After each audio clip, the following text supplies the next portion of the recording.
Aló, muy buenos días hermanos, ¿me pueden escuchar? Tengo 8 de la mañana con 3 minutos aquí en el sur de California, día frío.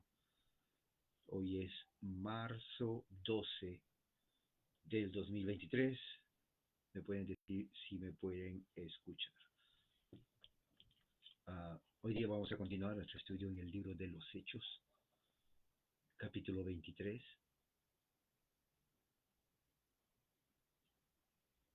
Vamos a leer texto del 16 al 24. Buenos días, Alma. ¿Me puede escuchar, Alma? ¿Me puede decir tal vez sí o poner el dedito de aprobación?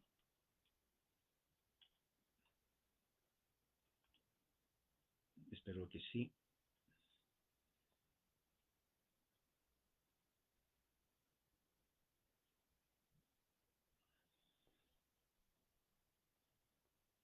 Se escucha perfectamente. Perfecto. Bien, entonces vamos a orar.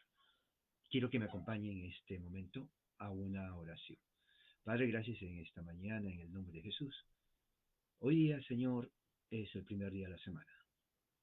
El día en donde tus hijos se reúnen a invocar tu nombre y a escuchar tu palabra. Que tu Santo Espíritu alrededor de todas partes del mundo hable a tu pueblo, fortalezca espiritualmente, dé sabiduría y nos guíe a la verdad.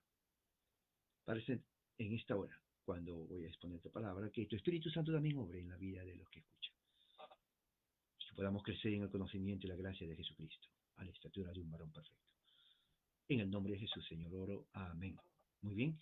Entonces vamos a abrir la Biblia en Hechos 23, vamos a leer del 16 al 24.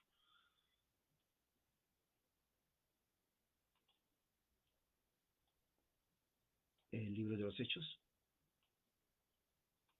23. Tengo aquí conmigo la nueva, no es la nueva Biblia de las Américas, tengo la Reina Valera. Voy a poner en la Biblia Nueva Biblia de las Américas. Entonces vamos a leer versículos 16 al 24, Hechos 23. Y dice así la palabra del Señor. Pero el hijo de la hermana de Pablo se enteró de la emboscada y fue y entró al cuartel y dio aviso a Pablo. Pablo, llamando a uno de los centuriones, dijo: lleva a este joven al comandante porque tiene algo que informarle. Entonces él, tomándolo consigo, lo condujo al comandante y le dijo: Pablo, el preso, me llamó y me pidió que te trajera a este joven, pues tiene algo que decirle. El comandante, tomándolo de la mano y llevándolo aparte, le preguntó: ¿qué es lo que tienes que informarme? El joven respondió: los judíos se han puesto de acuerdo en pedirle que mañana lleve a Pablo al concilio, con el pretexto de hacer una indagación más a fondo sobre él. Pero no les preste atención, porque más de 40 hombres de ellos se han comprometido bajo juramento a no comer ni beber hasta que lo hayan matado. Esperan emboscados. Ellos ya están listos esperando promesa de parte tuya. Entonces el comandante dejó ir al joven, encomendándole: no digas a nadie que me has informado de estas cosas. Y llamando a 2 de los centuriones dijo: preparen 200 soldados para las 9 de la noche, con 70 jinetes y 200 lanceros para que vayan a Cesarea. Debían preparar también cabalgaduras para Pablo y llevarlo a salvo al gobernador Félix. También el comandante escribió una carta en estos términos. Perdón, ya me pasé. Ok. Sí, hasta el 24. Ok, el otro que leí es para la próxima reunión. ¿Cuál es el contexto de lo que estamos leyendo? Bueno, el contexto empieza en el versículo 1, cuando Pablo está en el concilio, ¿se acuerdan? Vamos a ir al contexto. Versículo 1 dice, entonces Pablo mirando al concilio dijo, hermanos, hasta este día yo he vivido delante de Dios con una conciencia perfectamente limpia. O sea, entonces vemos ahí a Pablo delante del concilio presentando su defensa por las acusaciones que le están dando. Y el sumo sacerdote Ananías ordenó a los que estaban juntos a él que lo golpearan en la boca. Entonces Pablo le dijo, Dios lo golpeará a usted para blanquear. ¿Se sienta usted para juzgarme conforme a la ley y viola la ley ordenando que me golpee? Entonces Pablo conocía la ley, o sea, estaba hablando con alguien que no es ignorante. Él conocía la ley en todo aspecto. Entonces dice así, los que estaban allí observando dijeron, al sumo sacerdote de Dios injurias. Entonces Pablo dice, yo no sabía, hermanos, que él era el sumo sacerdote, porque escrito está, no hablarás mal de una de las autoridades de tu pueblo, ¿no? Entonces Pablo dándose cuenta de que una parte era saduceos y otra fariseos, alzó en gran voz en el concilio, es decir, hermanos, yo soy fariseo, hijo de fariseos. Entonces ahí, interesante, porque Pablo utiliza una táctica. Eso utiliza inclusive los políticos, porque habían saduceos y habían fariseos. Los saduceos eran, digamos, la parte muy de la raza o la clase alcurnia, eran las personas muy exclusivos de la sociedad judía, ¿no? Eran aquellos que decían, no nos metemos con la chusma, algo así. Se creían muy superiores, más superiores que todos, más que los fariseos. Y los fariseos, aunque también eran arrogantes, bueno, se sentían un poco menos que los saduceos. Y Pablo diciendo, bueno, aquí, bueno, todos me atacan, pero voy a decir quién soy. Y ahí empezó, porque dice fariseo. Obviamente el partido de los fariseos van a estar con Pablo. Entonces los saduceos dijeron, oh, él es fariseo. Y los fariseos dijeron, bueno, él es de nosotros. ¿Sí? ¿Entiende? Ya psicológicamente Pablo utilizó un método efectivo, ¿no? Entonces dijo, cuando esto se produjo, hubo altercado. Mira, versículo 7, ¿ya ves? Entre judíos, fariseos. Perdón, fariseos y saduceos. Y la asamblea se dividió. Ahí está. Pablo no necesitó gritarles, simplemente dijo quién es él y inmediatamente se dividió. Porque los fariseos iban a estar con él, obviamente. Y los saduceos en contra de él. Entonces los saduceos dicen que no hay resurrección, ni ángel, ni espíritu, pero los fariseos creen todo esto. Ellos se dan cuenta. Entonces Pablo dijo, miren, me están juzgando todos, pero yo soy fariseo. Yo creo que hay resurrección. Y se dividió. Creo también, ¿no?, que hay ángeles. También se dividió. Y también dice, creo que hay espíritu. También se dividió. Entonces se produjo un gran alboroto. Levantándose algunos de los escribas del grupo de los fariseos, discutían acaloradamente. Entonces, dice, no encontramos nada malo en este hombre. Claro, porque él es fariseo. Lo que creen y creen también ellos, entonces, ¿qué de malo es? Lo que él cree, nosotros creemos. O sea, no encontramos nada malo, ¿no? Pero, ¿y si un espíritu, un ángel le ha hablado? O sea, estaban ya abogando, mire, al principio estaban en contra, ahora ya estaban a favor de él. Al surgir un altercado, el comandante tuvo temor de que Pablo fuera despedazado por ellos, ¿no? O sea, el comandante era un quiliarca, un oficial romano al mando de 1000 soldados, así era en el resto. Entonces, cuando vemos comandante, era un quiliarca. Quiliarca significa 1000, arca, gobernador, o sea, jefe. Él era el jefe de una tropa, soldados, compuestos de 1000 soldados. ¿Ok? Entonces, eso significa. Entonces lo sacaron a la fuerza porque lo iban a matar. 11. A la noche siguiente el Señor se le apareció a Pablo. O sea, bueno, no dice visión, se le apareció a Pablo. Lucas dice que se le apareció. Interesante. Esas apariciones de Dios eran muy comunes en el Nuevo Testamento, así como sucedió en el Antiguo Testamento. No, Dios se aparece a sus hijos, en este caso a Pablo, y dice, ten ánimo, le dice el Señor. Dios mismo le habla. En ese momento, en ese entonces no había palabra de Dios como nosotros tenemos la Biblia. Estaban los escritos antiguos, pero ya estaban escritos, o sea, no había nada que agregar. Pero a partir de ese momento, en la vida de Pablo y en la vida de muchos apóstoles, vamos a ver que Dios se manifiesta, habla con ellos, ya sea en sueños, visiones. En este caso no dice que es visión, dice que se le apareció. No, bien interesante, o sea, hubo una manifestación extra sobrenatural de Dios eh, en la vida uh, de Pablo. Entonces quiero poner aquí algo, ok.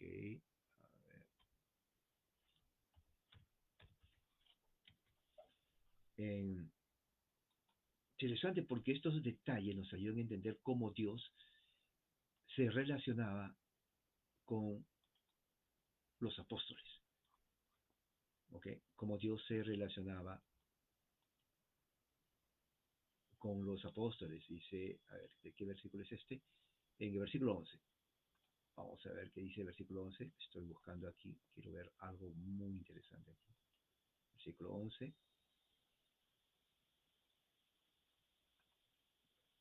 A ver, aquí está. Aquí dice,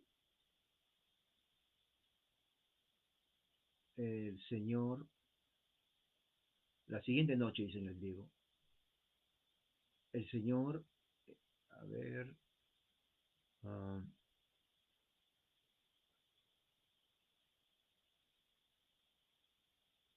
bueno, la palabra que utilizan aquí es epistas, que significa eh,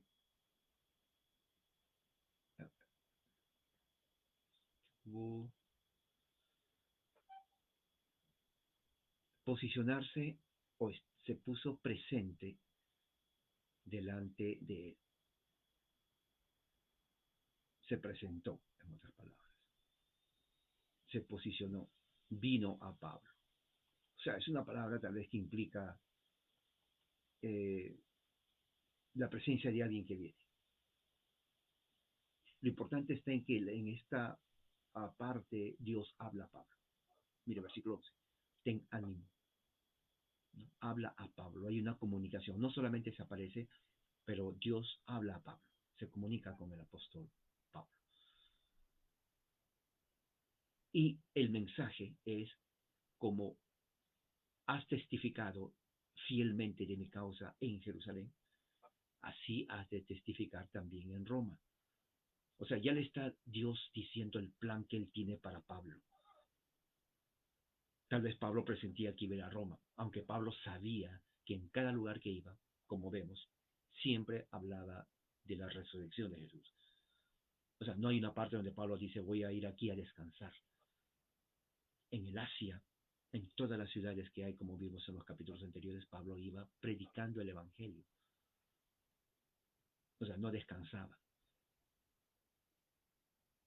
Y dice aquí, Dios se le presenta, habla audiblemente, ten ánimo porque como me has testificado de mi causa en Jerusalén, ahora vas a ir a Roma, vas a testificar de mí. Eso era un apóstol, hablar de Dios. Y dice, de mi causa, ahora vas a ir a Roma. O sea, prácticamente, ¿se acuerda cuando Jesús cuando estaba subiendo a, ascendiendo al cielo, le dice en el capítulo 1 de Hechos, dice, cuando el Espíritu Santo venga sobre ustedes, serán testigos en Jerusalén, toda Judea, Samaria, hasta los confines de la tierra. Ahora, se entienden dos cosas. Uno, la tierra en ese entonces era todo el imperio romano. Pero también se entiende de que una vez que esté ahí, hay más para predicar. O sea, el mensaje no terminó con la muerte del último apóstol que fue Juan, sino que los siglos posteriores, siglo 2, 3, 4, 5, hasta nosotros, sigue ese mandato de ser testigos de Jesucristo. hasta que Él venga. ¿Ok? Entonces, cuando dice aquí Dios a Pablo, audiblemente se le presentó, dice Lucas, le está diciendo, vas a testificar en Roma, en el centro de la capital del mundo, el imperio romano, donde está el emperador romano, todo el senado romano, toda la gente importante de ese entonces. ¿Ok?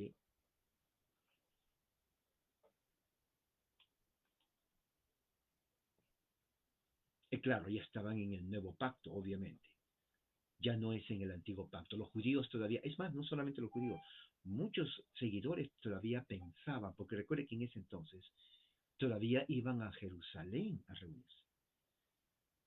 O sea, claro, la idea de ellos es Jesús, es el Mesías, pero todavía estaban muchos seguidores de Jesús, judíos especialmente, los gentiles no, todavía hacían sus sacrificios. O sea, no entendieron que Jesús es el cumplimiento del antiguo pacto. Por eso, más adelante, en la destrucción de Jerusalén en el año 70, tal como Jesús lo predijo en Mateo 24, ya no hay templo. Al no haber templo ya no hay sacrificio. Cesaron los sacrificios, tal como dice el profeta Daniel. Increíble, se cumplió. Porque si no lo hicieron bien, bueno, entonces hay que usar la fuerza para que lo hagan. Entonces hay que destruir todo. Porque ya no había sentido ir al templo, porque el templo es Jesús. El verdadero templo es Jesucristo. Y dice Pablo, nuestro cuerpo es el templo del Espíritu Santo. Ya no es el templo de Jerusalén. ¿Se dan cuenta? O sea, si nuestro cuerpo es el templo del Espíritu Santo, ¿por qué tengo que ir a Jerusalén? Y si no hay templo físico, ya no hay sacrificio físico. O sea, no hay que matar cabras, ya no hay que matar corderos. Por eso Pablo dice en Romanos 12, presenten pero su cuerpo en sacrificio vivo. O sea, prácticamente lo que el ritual del antiguo pacto requería, ya no se hace eso porque se cumple en Cristo. Y por la fe nosotros también estamos ahí. Interesante es eso. Y eso no entendieron no solamente los judíos, sino muchos creyentes. De ahí que tenemos el libro de Hebreos, porque tenía que recordar otra vez a los creyentes que apostataron de la fe y regresaron al judaísmo. Interesante. Ahora, volvamos al texto de hoy. Entonces, una vez que Dios habla a Pablo, versículo 2 dice, cuando se hizo de día, o sea, al día siguiente, los judíos tramaron una conspiración, ¿no? Y se comprometieron bajo juramento, diciendo que no comerían ni beberían hasta que hubieran matado a Pablo. Está en el versículo 12.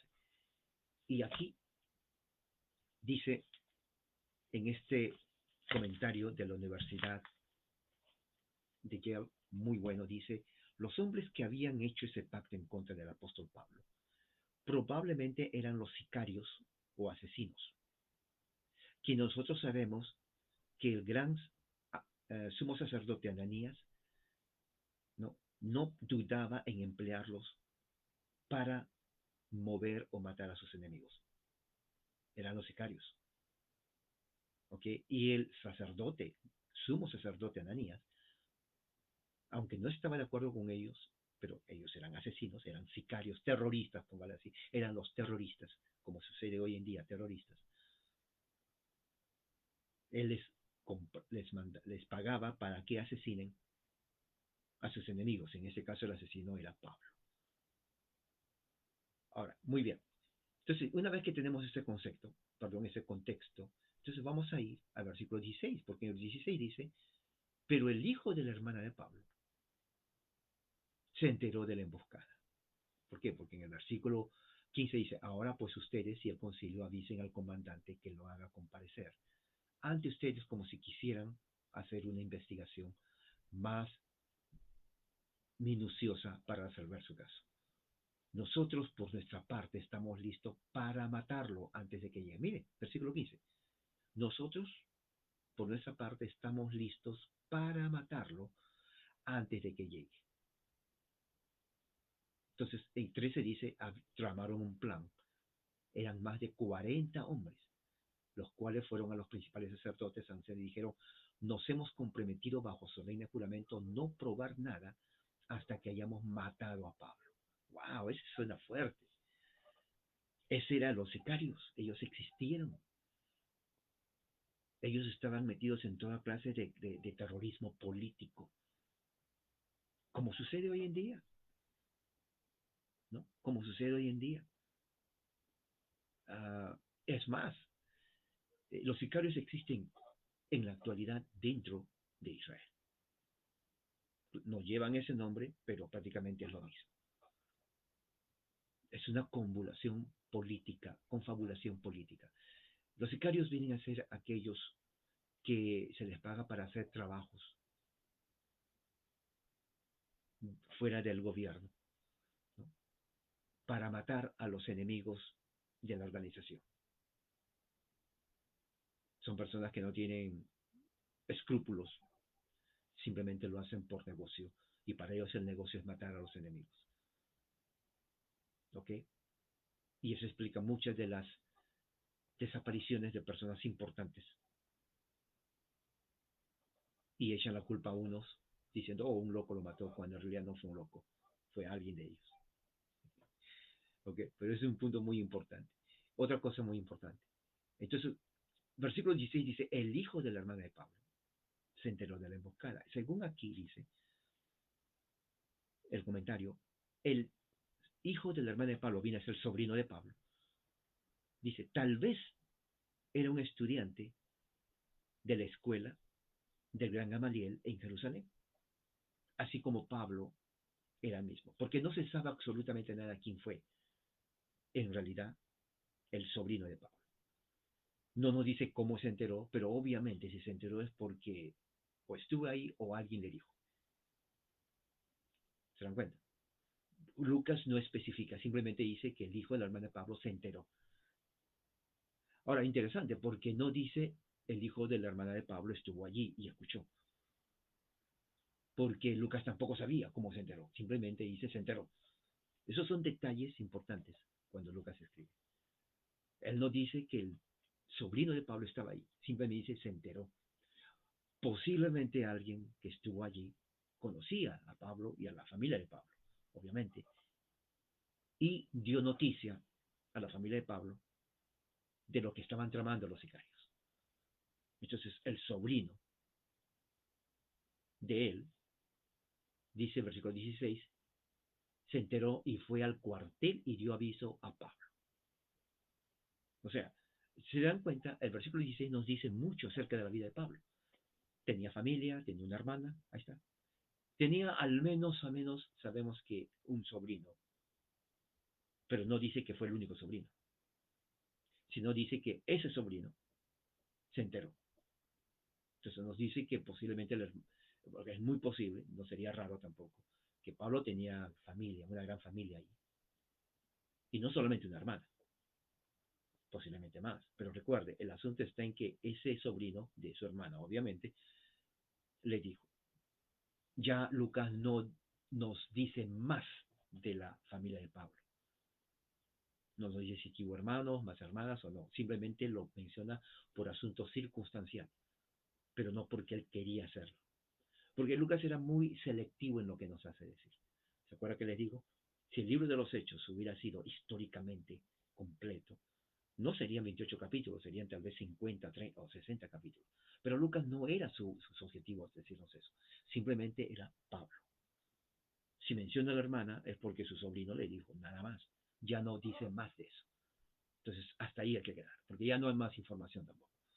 Entonces, dice, fue el cuartel, dio aviso a Pablo. 17, Pablo llamando a uno de los centuriones, que eran los soldados, dijo, lleva a este joven, o sea, a su sobrino, al comandante, o sea, ¿se acuerda quién es el comandante, el criarca, el oficial romano que estaba a cargo de 1000 soldados? Llévale al criarca, ¿no? Porque tiene algo que informarle. O sea, Pablo, ahora, analicemos la actitud de Pablo. Pablo no le dice, no registra a Lucas aquí, diciendo, más allá de eso. O sea, el diálogo entre Pablo y su sobrino no está aquí. Yo creo que sí hubo diálogo. Obviamente Pablo le hizo más preguntas, pero no lo puso. Porque, otra vez, el propósito de Lucas no era el diálogo entre ellos, sino el propósito de Lucas a escribir esto era ir justamente al plan mismo y qué iba a pasar. ¿Se dan cuenta? O sea, eso es muy importante cuando uno lee una carta. O sea, Lucas no estaba interesado en hacer historia tal como la entendemos, sino más bien en presentar hechos con un propósito definido. Por eso dejó cantidad afuera que no vamos a saber, al menos que alguien en Jerusalén encuentre un documento histórico y diga, mira, aquí está lo que Pablo dijo. Ahí cambiaría un poco la historia. Pero hasta este entonces, el punto está, versículo 16. El sobrino le dice a Pablo del plan que tienen para matarlo los sicarios. Pablo inmediatamente dio aviso a uno de los centuriones. Y Pablo le dice al centurión, que es el soldado, lleva a este niño o a este joven a tu jefe, al triarca, porque él tiene un mensaje para él. Claro, el mensaje para él era acerca de Pablo, acerca de él mismo. Entonces, eh, Pablo entendía la política en donde estaba metido. Él fue considerado, claro, para el creyente es un apóstol, predicador de la palabra de Dios, pero para la comunidad judía, para el Sanedrín y para inclusive los políticos romanos, Pablo no era simplemente un religioso. Pablo era un revoltoso. ¿Me entiendes? No era un religioso, era un revoltoso político. Claro, entraba en la religión porque él predicaba de Dios, pero tenía connotaciones políticas. Hoy en día ya no es así. Hoy en día ya no es así. Son pocos. Tal vez donde vemos una implicación política fuerte y de oposición del gobierno al punto de muerte es, por ejemplo, en Corea del Norte, donde destruyen y despedazan a los cristianos literalmente. En China también, literalmente. En Nigeria, el ejército musulmán en Nigeria asesina, masacra a cristianos, solamente porque son cristianos. O sea, no tiene que decir nada ni hablar. Dice, cristiano, lo matan. En Corea del Norte, por ejemplo, hay documentos, yo he leído. Corea del Norte es diferente a Corea del Sur. Corea del Sur es la Corea libre, pero el norte es comunista. Es tan comunista que es inclusive peor que China comunista. Con eso les digo todo. Es tan hermético, cerrado. La gente allí prácticamente es un infierno en la tierra. Si hay un país que tienen que destruir o invadir y liberar, es Corea del Norte. En serio. A los cristianos los ponen todos en la calle, que se pongan en la calle, en la pista, así acostados, mientras viene un aplanador. ¿Han visto los aplanadores que hay cuando aplanan calles? Son trocas grandísimas, ¿no? Con ruedas muy gruesas porque tienen que aplanar solamente, exactamente, bueno, y pasan por encima de los cristianos que están ahí y los destruyen completamente, literalmente, por ser cristianos. ¿Se imaginas esa clase de muerte cruel que estás sintiendo como tu cuerpo se rompe, se tritura, se desmenuza y obviamente mueres? Eso hace Corea del Norte. Para que se den cuenta, una de las tantas torturas que hacen ellos. En este caso, tiene una idea, pero ¿por qué lo hacen? Si ellos no están en contra del gobierno, exacto. Pero el Evangelio ya constituye en sí un mensaje antigobierno, anticultura o contracultura. Entonces no necesitan ellos enemigos. Pablo fue visto así, una persona que estaba en contra del status quo. Entonces se tiene que eliminarlo. Los judíos odiaron a Pablo y por ende a los cristianos y por ende al Evangelio y por ende a Cristo. Es un odio hasta ahora. Es más, un musulmán respeta más a un cristiano. Claro, también ellos son, como dije en el caso de Nigeria, pero comparando con los judíos lo respetan más que un judío a un cristiano. Suena tal vez un poco para muchos que son pro judío, pro Israel, dicen, no, no puede ser, Israel es el pueblo de Dios. No, Israel no es el pueblo de Dios. El pueblo de Dios es la iglesia.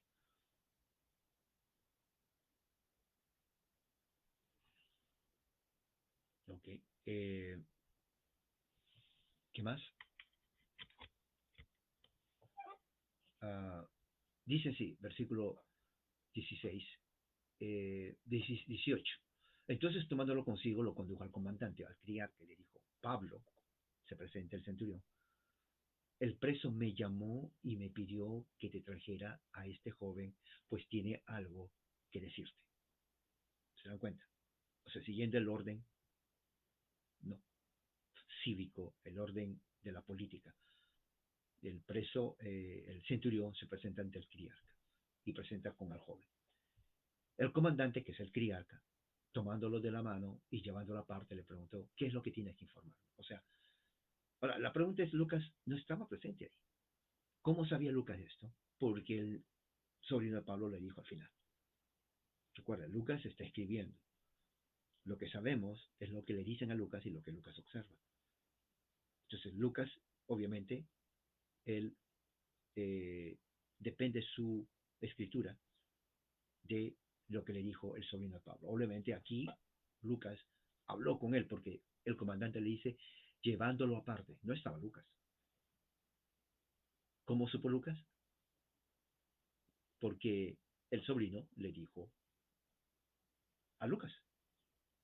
No había nadie más. No le podía preguntar, ¿y qué le dijiste tú a él? No. Él habló con el sobrino y el sobrino le dijo. 20. El joven respondió, los judíos se han puesto de acuerdo en pedirle que mañana lleve a Pablo al concilio de los judíos, con el pretexto de hacerle una indagación más a fondo de él. Pero, le dice justamente él, el sobrino, le dice al criarca, no le preste atención, porque más de 40 hombres, o sea, los sicarios, ¿no?, se han comprometido bajo juramento. Y ese juramento, todos los sicarios, ¿no?, lo tenían que hacer. Ellos fueron los terroristas que pelearon en contra de los soldados del Imperio Romano. A no comer ni beber hasta que hayan matado. Y esperan emboscadas. Prácticamente terrorismo. O sea, mucho del terrorismo que vemos, por ejemplo, en Perú, terrorismo de este grupo terrorista, Sendero Luminoso, marxista, maoísta, leninista, que hacen emboscada, que matan, como mataron hace unas semanas a unos policías y a otros más siempre han hecho, hacen emboscadas, o sea, se esconden. Y cuando uno va pasando, entonces aparecen, y bueno, en ese tiempo no había bombas, ahora sí tiran bombas, ¿no?, metralletas y lo aniquilan. En ese entonces, pues tampoco había carros, eran puro caballos, los sicarios se escondían y cuando veían un grupo que venía, y eran cantidad, salían y atacaban a todo el grupo y lo atacaban por sorpresa y como eran sicarios, utilizaban una cuchilla, no, no navaja, pero más o menos una espada corta, en donde iban y lo principal al cuello. Y así mataban. Eran terroristas, creaban terror, ¿ok? Creaban terror. Entonces ellos juran, eso es un juramento político, no vamos a comer ni beber hasta matarlo. Y eso es una forma de que ellos mismos se autoobligaban a cumplir esa misión hasta el final. Y dice así, ellos ya están listos esperando promesa de parte suya. O sea que el joven prácticamente le estaba diciendo todo lo que sucede también hoy en día en la política. Eso sucede en lo que está pasando ahorita mismo en Washington, en China, en Irán, en Rusia, en Ucrania. Existe gente que ya sabe. Ellos son, prácticamente el sobrino estaba actuando, no, eh, el sobrino estaba actuando como un espía. Él no era espía, pero estaba haciendo prácticamente la labor de un espía. Claro, era su tío, pero no solamente era su tío, sino que le dio toda la información completa. O sea que si fue espía, fue un buen espía. No, no sabemos más. Lucas no nos dice más, excepto que es sobrino de Pablo. Pudo haber sido algo más. Pudo saber más. Es más, no nos dice todo lo que le dijo, solamente nos pone ahí lo que Lucas escuchó lo que le dijo el joven. Pudo haberlo dicho más, pero ya no puso ese lugar. O sea, no vamos a saber, ¿me entiendes? Tenemos que verlo así. Lo importante está en que el sobrino le dijo al criarca, quieren y planean matar a Pablo. Le van a engañar a usted. Por favor, no les preste atención. Ellos esperan de usted que diga sí, pero por favor no preste atención. Y llamando a dos de los centuriones, o sea, 2 soldados, dijo, preparen 200 soldados. Aquí ya está la decisión. Miren cómo va progresando el plan. Ahora viene la respuesta del criado. Preparen 200 soldados para las 9 de la noche. Ok. Con 70 jinetes, o sea, 200 más 70 son 270. Mire, esto es para rescatar a Pablo, ¿eh? Fíjense. ¿Y qué más dice? Dice, 200 lanceros para que vayan a Cesarea y debían preparar también cabalgaduras para Pablo y llevarlo a salvo al gobernador Félix. Ahora, quiero aquí leer algo muy importante que está para que nos dé una idea eh, del plan de matar a Pablo. Ok, aquí dice esto, voy a leer aquí, ¿dónde está?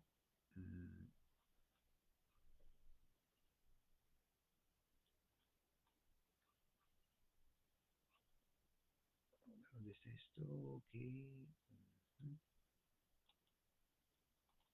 Ok, dice, en el comentario, este es el comentario de, lo voy a decir, de la Biblia, la exposición del comentario de la Biblia, del Nuevo Testamento. Dice así, referente al versículo 15, dice, en su fracaso anterior de matar a Pablo en el templo, más de 40 fanáticos judíos, sicarios, ¿no?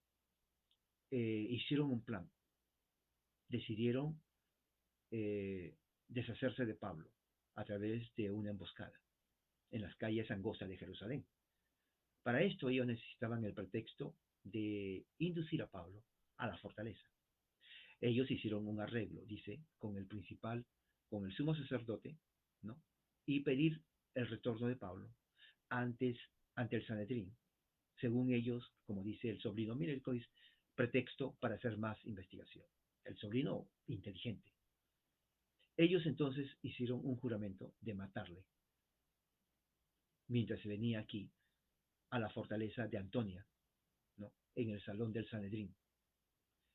Para demostrar su determinación, ellos hicieron un voto de no comer y de no tomar nada hasta completar su propósito.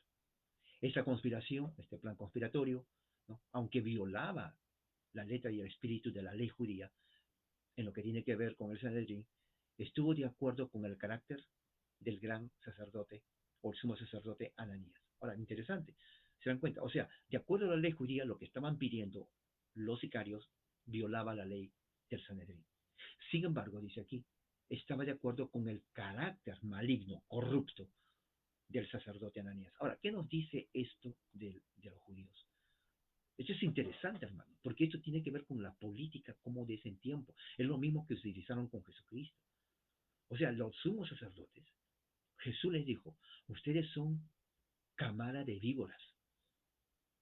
O sea, descienden del mismo Satanás, porque ellos violaron la misma ley de ellos en el juicio de Jesús.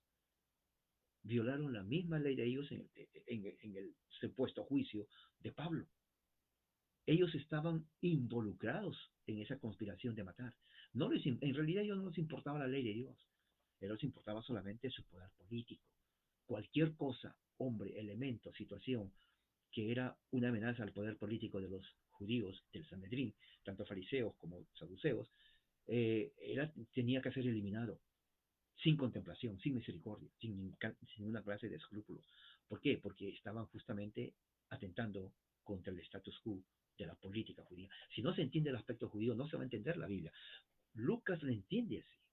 Tenemos que entender el aspecto político, el trasfondo político del Nuevo Testamento para entender todo lo que está pasando. Y todo lo que dice Lucas es para que nosotros sepamos cómo el cristianismo avanzó.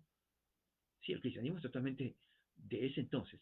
Mucha gente no entiende porque no les gusta estudiar más a fondo la Biblia, pero el contexto político, social del judaísmo de ese entonces nos ayuda a entender por qué odiaban a los cristianos. Eran odiados. ¿Me entiende lo que digo? Los cristianos eran odiados. Lo veían como una clase súper, extremadamente muy baja en la sociedad judía. Y los romanos no les importaba, porque ellos no son judíos.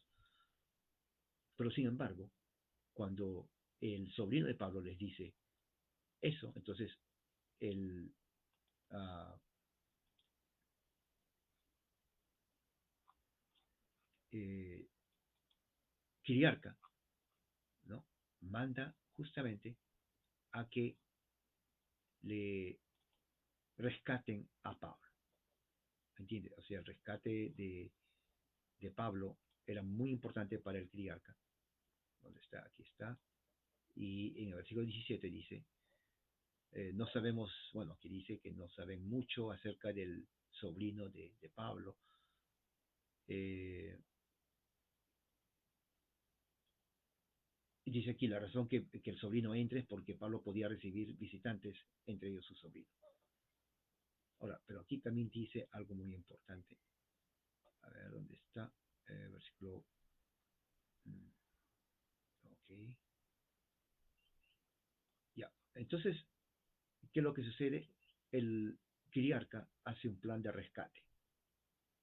El plan de rescate de Pablo. El plan de rescate de Pablo justamente nos indica que lo tomó muy en serio el Kiriarca. Versículo, ¿dónde está? 23. Dos de los centuriones, ¿no? Vamos, entonces aquí, vamos a ver aquí en el 23. ¿Dónde está? Vamos a ver, quiero ver dónde está. Aquí está, 23.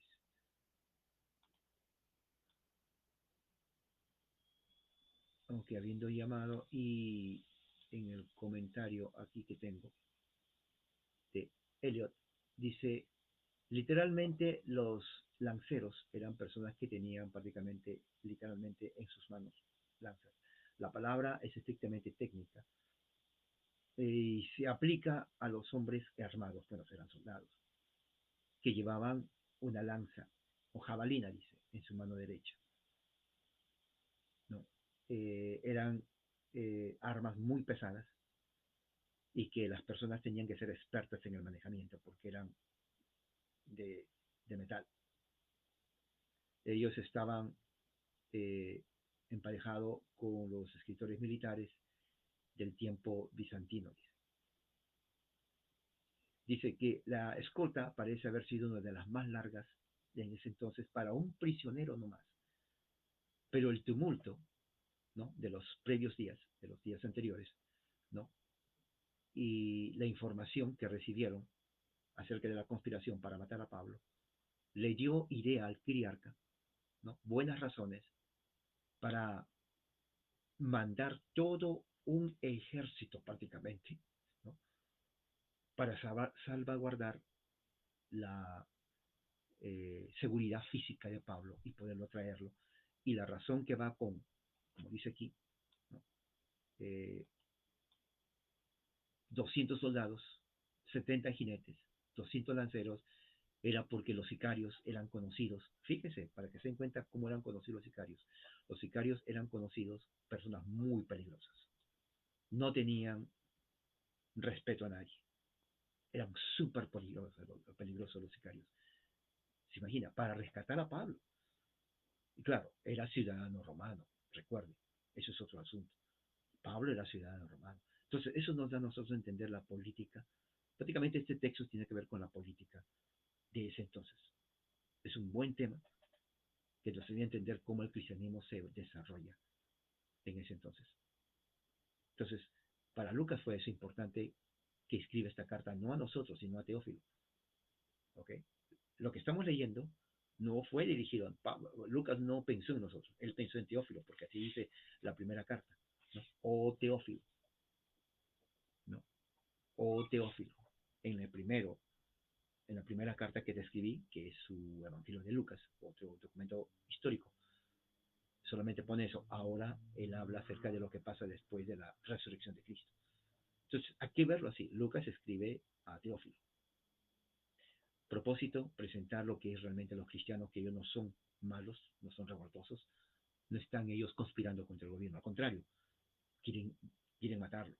Y uno de los que quieren matarlo, que inicia todo esto, son los judíos, o los líderes judíos, odian al cristianismo, odiaban a Pablo, odiaban a Cristo, odiaban a prácticamente a todos al punto de la muerte. Este ejemplo de los sicarios nos viene a nosotros a decir exactamente eso, de que los sicarios estaban prácticamente alquilados, usados, ¿no? Les pagaron por el sumo sacerdote de Ananías, que era súper corrupto, político, igual que los de ahora, ¿no? Para matar a un solo hombre, Pablo. Fíjese, a uno.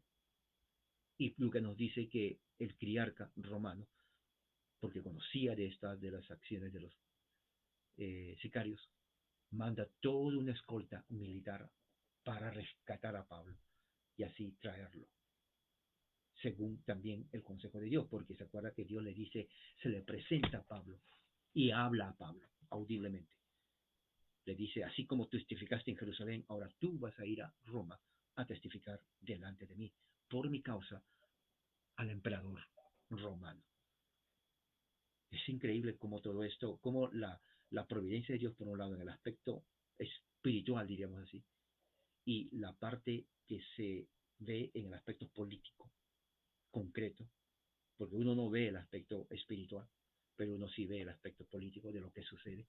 Entonces, eso nos da a entender a nosotros que todo lo que está sucediendo en el mundo, ¿no? Es justamente un plan que Dios ya lo provee. Tal vez uno no entienda, hay tanta maldad, violencia, guerra, terrorismo, ¿no? Mucha impiedad, ¿no?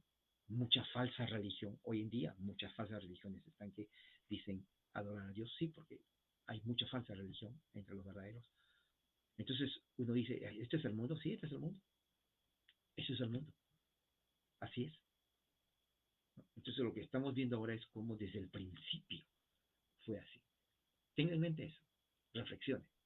Porque de ese es el inicio, las raíces del cristianismo. Eso es. Así es el cristianismo. Así empezó el cristianismo. No hay otra. No vino Superman, no vino Batman, no, no, no. Así empezó. Y recuerde, empezó. Pero ahí no queda. Sigue más. Y ya estamos, ¿qué? 2023.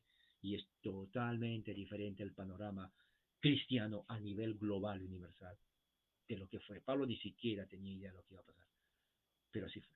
Vamos a orar. Padre, gracias por tu amor y tu misericordia. Que la gracia de Dios sea con nosotros. Ayúdanos a entender lo que la Biblia nos dice del principio del cristianismo. Ayúdanos a entender también ahora. Padre, que tu Santo Espíritu nos guíe a toda la verdad en el nombre de Jesús. Amén.